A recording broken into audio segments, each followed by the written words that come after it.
नमस्कार विद्यार्थी मित्रांनो, 5 मे 2026 या दिवशी सामान्य प्रशासन विभागाचा एक नवीन जी आर प्रसिद्ध करण्यात आलेला आहे।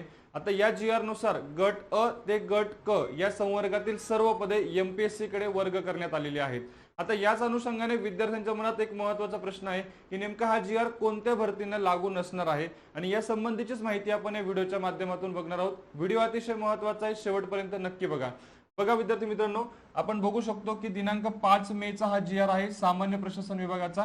आता या जी आर नुसार या ठिकाणी जी काही माहिती दिलेली आहे ते माहिती आपण बघणार आहोत। बघा, आता जी आर नुसार जी माहिती दिलेली ही फक्त थोड्या ॲनिमेशन पद्धतीने मी तुमच्या समोर तुम्हाला समजावी या पद्धतीने तुमच्या समोर मांडतोय। बघा, आता अपवाद आणि वगळलेले संवर्ग कोणते असणार आहेत। आता खालील प्रकरणामध्ये नवीन तरतुदी लागू होणार नाहीत, म्हणजे हा जो जी आर आहे हा कोणत्या भरतींना लागू होणार नाहीये। पहिली गोष्ट बघा, पूर्व प्रसिद्धी जाहिराती शासन निर्णयाच्या दिनांकापूर्वी ज्या पदांसाठी जाहिरात प्रसिद्ध झालेली आहे अशा सर्व जाहिरातींना हा जी आर लागू नसणार आहे। म्हणजे बघा, 5 मे 2026 ला जी आर प्रसिद्ध झाला।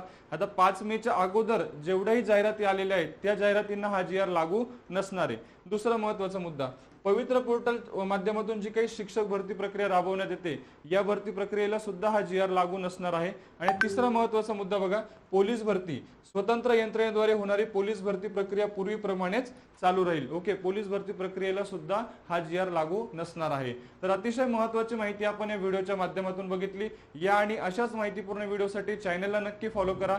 व्हिडिओ आवडला असेल तर लाईक करून आपल्या जास्तीत जास्त मित्रांना लगेच शेअर करा। धन्यवाद।